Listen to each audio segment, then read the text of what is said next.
عید کی خوشیوں کے اندر شریک کرنا ہے تو ان کے پاس مال نہیں ہوتا، تو صدقہ فطر کے ذریعے گویا کہ غریب لوگوں کو امیروں کے ساتھ خوشیوں میں شامل کرنے کا ایک موقع دیا جاتا ہے۔ تو یہ اس کے دو بڑے مقصد ہیں، ایک تو روزے کو جو روزے کے ادب کے خلاف چیزیں بندے سے سرزد ہوئیں ان سے پاک کیا جاتا ہے، اور دوسرا اس کے ذریعے غریبوں محتاجوں کے لیے کھانے پینے کا اور ان کے لیے امیروں کے ساتھ خوشیوں میں شریک ہونے کا ایک بندوبست کیا جاتا ہے۔ پھر احباب دی وقار، یہ صدقہ فطر کس نے ادا کرنا ہے، کن کن لوگوں کی طرف سے ادا کرنا ہے، یہ بھی بڑی اہم بات ہے۔ صدقہ فطر اگر گھر کے اندر شخص ایسا ہے کہ جو شادی شدہ ہے، اس کی اپنی اولاد ہے، تو ایسی صورت میں وہ بندہ جو شادی شدہ ہے اس کی اپنی اولاد ہے اور وہ اولاد نابالغ ہے،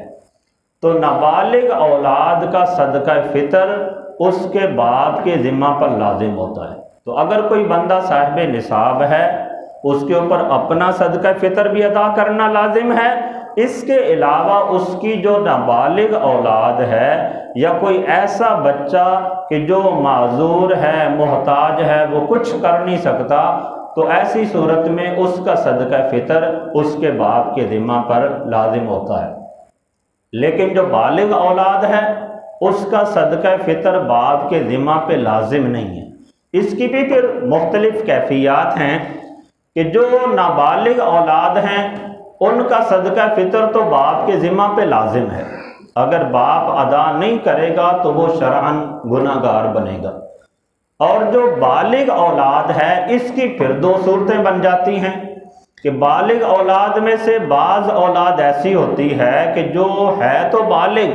لیکن وہ خود کماتے نہیں ہیں، وہ باپ کے ہی زیر کفالت ہیں، اور کچھ بالغ اولاد ایسی ہوتی ہے کہ جو خود کماتے ہیں، خود کفیل ہیں، یا بعض اوقات شادی شدہ بھی ہوتے ہیں، اپنے گھر سے ویسے ہی علیحدہ ہو جاتے ہیں۔ تو ایسی صورت میں ان دونوں میں فرق ہے۔ جو اولاد نابالغ ہے اس کا تو باپ نے صدقہ فطر ادا کرنا ہی ہے، وہ تو اس کے ذمہ پہ لازم ہے۔ اگر نابالغ اولاد کا اپنا ذاتی مال موجود ہے تو یہ باپ کو اجازت ہے شرعاً کہ وہ انہی کے مال میں سے ان کا صدقہ فطر ادا کر دے۔ اگر ان کا اپنا مال نہیں ہے نابالغ اولاد کا تو باپ اپنے مال سے ان کا صدقہ فطر ادا کرے گا۔ اور جو بڑی اولاد ہے، بالغ اولاد ہے،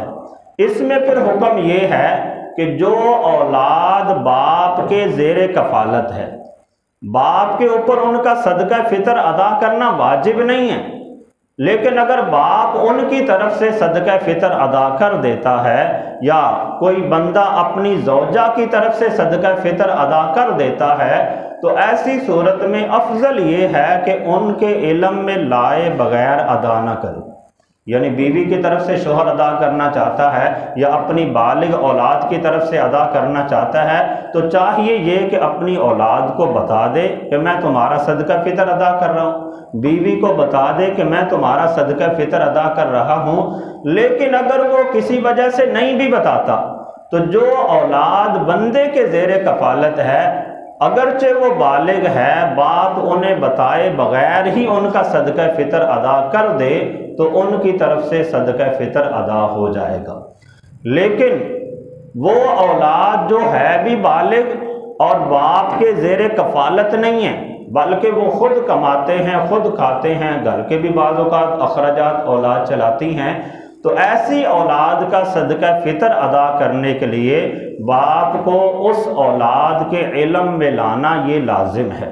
اگر ان کے علم میں لائے بغیر یا ان سے اجازت لیے بغیر باپ نے ان کا صدقہ فطر ادا کر دیا تو یہ باپ کی طرف سے تو ایک اضافی صدقہ کے طور پر ہو جائے گا، اس اولاد کے ذمہ ان کا صدقہ فطر باقی رہے گا۔ تو اس اعتبار سے جو نابالغ اولاد ہے اس کا صدقہ فطر باپ کے ذمہ لازم ہے، اجازت کی بالکل ضرورت ہی نہیں ہے، بغیر اجازت کے وہ ادا کرے گا۔ اور جو بالغ اولاد ہے لیکن باپ کے زیر کفالت ہے اس کے لیے حکم یہ ہے، افضل یہ ہے کہ بندہ اس اولاد کو بتا دے یا ان سے اجازت لے کر ان کی طرف سے صدقہ فطر ادا کر دے۔ اور جو بالغ اولاد ہے اور بندے کے زیر کفالت بھی نہیں ہے، وہ خود اپنا کام وغیرہ معاملات کرتے ہیں تو ان کو بتانا واجب ہے۔ اگر انہیں بتائے بغیر ہی ادا کرے گا تو ان کے ذمہ سے وہ صدقہ فطر کا جو وجوب ہے وہ ساقط نہیں ہوگا۔ ایسے ہی بیوی کا معاملہ ہے۔ بیوی چونکہ عام طور پہ شوہر کے تابع ہوتی ہے، شوہر کے زیر کفالت ہوتی ہے، تو ایسی صورت میں بیوی کے لیے بھی حکم یہ ہے کہ بندہ اسے بتا کے پھر اس کا صدقہ فطر ادا کرے۔ لیکن بیوی چونکہ شوہر کے زیر کفالت ہے، اگر اسے بتائے بغیر بھی بندہ اس کا صدقہ فطر ادا کر دے تو یہ اس کے ذمہ سے ادا ہو جائے گا اور اس کو بھی صدقہ فطر ادا کرنے کا ثواب مل جائے گا۔ لیکن اگر اس کا برعکس ہو تو پھر جائز نہیں۔ مثلا کہیں کوئی بیوی اپنے شوہر کا صدقہ فطر ادا کرنا چاہے تو بیوی اگر شوہر کا صدقہ فطر ادا کرنا چاہتی ہے تو اگر وہ اس کی اجازت کے بغیر یا اس کے علم میں لائے بغیر ہی اس کی طرف سے صدقہ فطر ادا کر دے گی تو ایسی صورت میں شوہر کے ذمہ سے صدقہ فطر ادا نہیں ہوگا، بیوی کو اضافی صدقہ کرنے کا ثواب مل جائے گا۔ شوہر کے ذمہ اگر وہ صاحب نصاب ہے تو اس کے ذمہ جو صدقہ فطر لازم تھا وہ بعین ہی اس کے ذمہ پر لازم ہے۔ تو یہ کچھ باتیں ہیں صدقہ فطر کے حوالے سے کہ نابالغ اولاد کا باپ کے ذمہ لازم ہے، بالغ اولاد کا باپ کے ذمہ لازم نہیں ہے، لیکن ادا کر دے تو اس میں کوئی حرج نہیں۔ اور جو خود کفیل اولاد ہے ان کا بھی باپ کے ذمہ لازم نہیں ہے، اگر باپ ادا کرنا چاہتا ہے تو ان کے علم کے اندر لا کر وہ اس کا صدقہ فطر ادا کر سکتا ہے۔ پھر اس کے علاوہ ایک مسئلہ یہ ہے، بعض اوقات گھر کے اندر بڑا بھائی صاحب حیثیت ہوتا ہے، وہ گھر کا سربراہ ہوتا ہے، باپ فوت ہو چکا ہوتا ہے یا فوت نہیں ہوا، باپ کسی وجہ سے معذور ہو گیا، بیمار ہو گیا یا وہ کمانے کے قابل نہیں ہے، ایک بڑا بھائی ہے گھر کے، وہی سارے معاملات چلاتا ہے، تو ایسی صورت میں بڑے بھائی کے ذمہ چھوٹے بہن بھائیوں کا صدقہ فطر واجب نہیں ہے۔ اگر وہ ان کی طرف سے ادا کرنا چاہے تو اسے اضافی طور پہ ثواب ملے گا، لیکن بھائی کے ذمہ دوسرے بھائیوں کا صدقہ فطر ادا کرنا یہ واجب نہیں ہے۔ اور اگر بھائی آپس میں بڑے ہیں تو ایسی صورت میں اگر کوئی بھائی دوسرے بھائی کا صدقہ فطر ادا کرنا چاہتا ہے تو اس کے لیے بھی اجازت لینا یا اس کے علم کے اندر لانا لازم ہے کہ اسے بتا کے پھر اس کی طرف سے صدقہ فطر ادا کریں گے تو ادا ہو جائے گا۔ اور اگر انہیں بتایا ہی نہ، ایسے ہی ایک بھائی نے سب کی طرف سے صدقہ فطر ادا کر دیا تو جو ایسے بھائی ہیں جن کے علم میں یہ بات نہیں لائی گئی یا جنہیں نہیں بتایا گیا ان کی طرف سے صدقہ فطر ادا نہیں ہوگا۔ پھر اس میں صدقہ فطر کے حوالے سے ایک اور بڑی اہم بات ہے، عام طور پہ ہمارے معاشرے میں ایسی چیزیں ہیں کہ بہت سے لوگ ایسے ہیں کہ جن کے بیٹے جن کے بھائی بیرون ممالک کے اندر موجود ہیں، اب وہ ہوتا یہ ہے کہ ان کو بتائے بغیر ہی پاکستان میں ان کی طرف سے بھی صدقہ فطر باپ ادا کر دیتا ہے۔ ایسی صورت میں حکم یہ ہے کہ جو بندہ عید الفطر والی صبح جس جگہ پہ موجود ہے اس کے لیے اسی جگہ کے حساب سے صدقہ فطر ادا کرنا لازم ہوتا ہے۔ جو بندہ بالغ ہے وہ جس جگہ پہ موجود ہے اسی جگہ کے حساب سے اس کے ذمہ پہ صدقہ فطر ادا کرنا لازم ہوگا۔ تو اب اگر ایک بندہ سعودی عرب کے اندر مثال کے طور پہ موجود ہے، وہ خود بالغ ہے، خود کماتا ہے، معاملات کرتا ہے، اور باپ نے یہاں پہ پاکستان میں رہتے ہوئے جیسے پاکستان کے حساب سے اپنے دیگر بچوں کا 300 روپے کے حساب سے صدقہ فطر ادا کیا، اس کی طرف سے بھی ادا کر دیا، تو ایسی صورت میں ادا نہیں ہوگا۔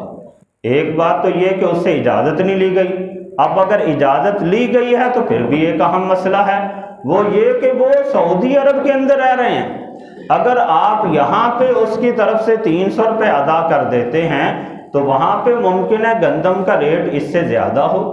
تو اگر تو آپ مثلا اس کے صدقہ فطر کے طور پر 2 کلو گندم دے دیتے ہیں، بعین ہی گندم یا اٹا یا کھجوریں 4 کلو دے دیتے ہیں یا 4 کلو جو دے دیتے ہیں یا 4 کلو کشمش دے دیتے ہیں، تو ایسی صورت میں تو چاہے ریٹ کا جتنا بھی فرق ہو کوئی ٹینشن نہیں ہے۔ اس کی طرف سے صدقہ فطر ادا ہو جائے گا۔ لیکن اگر آپ نے پیسے دینے ہیں تو پھر جس چیز کا حساب لگا کے آپ پیسے دے رہے ہیں اس کے ریٹ کا حساب اس جگہ کے اعتبار سے ہوگا جہاں وہ شخص موجود ہے۔ مثال کے طور پہ پاکستان میں اگر ہم اٹے کا حساب لگائیں تو وہ عام طور پہ کم و بیش 2 کلو اٹے کی مالیت یہاں پہ 300 روپے بیان کی گئی،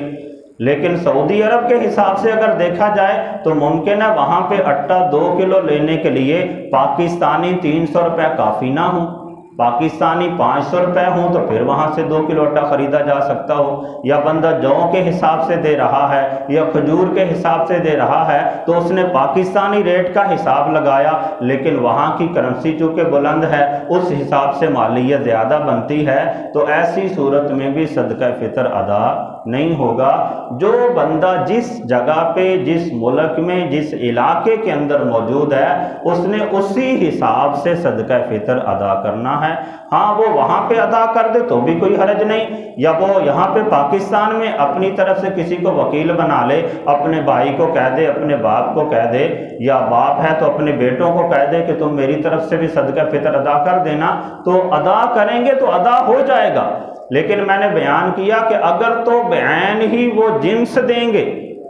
کہ آپ اس کے صدقہ فطر میں گندم دے رہے ہیں، جو دے رہے ہیں، گندم کا آٹا دے رہے ہیں، کھجور دے رہے ہیں، کشمش دے رہے ہیں، تو ایسی صورت میں تو وہ ادا ہو جائے گا۔ لیکن اگر آپ قیمت دے رہے ہیں تو آپ اپنی تو صدقہ فطر کی قیمت یہاں کے ملک کے حساب سے دیں گے، لیکن ان کی قیمت آپ وہاں کے ملک کے حساب سے ادا کریں گے تو آپ کا صدقہ فطر ادا ہوگا۔ پھر صدقہ فطر کے اندر عام طور پر 4 چیزیں بیان کی جاتی ہیں کہ بندہ گندم دے سکتا ہے، جو دے سکتا ہے، کھجوریں دے سکتا ہے، کشمش دے سکتا ہے۔ اب اس میں بھی فرق ہے، اگر بندے نے گندم دینی ہے یا اس کا آٹا دینا ہے تو اس کے لیے حکم یہ ہے کہ وہ نصف سا دے گا۔ نصف سا کی مقدار پاکستان کے اندر جو اوزان یا پیمانہ ہے اس حساب سے کم و بیش 2 کلو ہے۔ 2 کلو سے تقریباً 80 گرام کم بنتا ہے، لیکن عام طور پہ 2 کلو کا ہی حساب لگایا جاتا ہے۔ لیکن اگر کوئی بندہ جو کے ذریعے صدقہ فطر ادا کرنا چاہے، کھجور کے ذریعے ادا کرنا چاہے، کشمش کے ذریعے ادا کرنا چاہے، تو ایسی صورت میں اسے نصف سا نہیں دینا ہوگا بلکہ اسے پورا سا ادا کرنا پڑے گا۔ پورے سا سے مراد یہ ہے کہ وہ 4 کلو کی مقدار میں ادا کرے گا۔ 4 کلو سے کم و بیش 160 گرام کم بنے گا، لیکن عمومی طور پہ 4 کلو کا ہی حساب لگا لیا جاتا ہے۔ تو اگر کوئی بندہ جو دینا چاہتا ہے صدقہ فطر میں تو وہ 2 کلو نہیں بلکہ 4 کلو ادا کرے گا۔ اگر کھجوریں دینا چاہتا ہے تو وہ بھی 2 کلو نہیں بلکہ 4 کلو ادا کرے گا، یا کشمش دینا چاہتا ہے تو وہ بھی 2 کلو نہیں بلکہ 4 کلو ادا کرے گا۔ اور اگر مالیت کا حساب لگائے گا تو اس میں بھی گندم اور اٹے کے حساب سے تو وہ 2 کلو کی مالیت کا حساب لگائے گا، لیکن وہ اگر مالدار ہے، اللہ نے زیادہ مال دیا ہے، تو اسے چاہیے کہ وہ گندم پہ نہ اٹا رہے بلکہ جس قدر اس کے پاس مال ہے وہ اسی قدر اہتمام کرے کہ جو کے ذریعے صدقہ فطر ادا کرے، کھجور کے ذریعے ادا کرے یا کشمش کے ذریعے ادا کرے۔ جس قدر اس کی مالی حیثیت زیادہ ہے اسے اسی اعتبار سے حساب لگانا چاہیے۔ ہمارے ہاں عام طور پہ معاشرے میں یہ بھی بڑا سسٹم چل چکا ہے کہ ہم نے بس یہی ٹھان لیا کہ ہم نے گندم سے ہی ادا کرنا۔ کوشش کی جاتی ہے کہ جو سب سے کم ہوتا ہے نا ریٹ، اس حساب سے ہم صدقہ فطر ادا کرتے ہیں۔ تو بندے کو چاہیے کہ اپنے روزمرہ کے حساب سے جو اس کا رہن سہن کے انداز ہیں، معاملات ہیں، جیسے وہ اپنے رہنے سہنے میں، اپنے دیگر معاملات میں عام لوگوں کے مقابلے میں اس کا سٹینڈرڈ ہائی ہے۔ کھانے پینے کے اعتبار سے ایک بندہ 200 روپے کا کھانا کھا لیتا ہے اور یہ 2000 روپے کا کھا کے بھی اس کو سکون نہیں ملتا۔ ایک بندہ عید کے موقع پر 2000 روپے کا سوٹ پہن کے خوشیاں مناتا پھر رہا ہے اور یہ 20,000 روپے کا سوٹ لیے بغیر اس کا گزارا نہیں ہوتا۔ ایک بندہ سائیکل کے اوپر گھومتا پھر رہا ہے اور ایک بندہ ہائی قسم کی گاڑی کے اوپر پھر رہا ہے۔ اب صدقہ فطر کی باری آتی ہے تو کہتا ہے وہ 2 کلو گندم کے دے رہا ہے تو میں بھی 2 کلو گندم کے دوں۔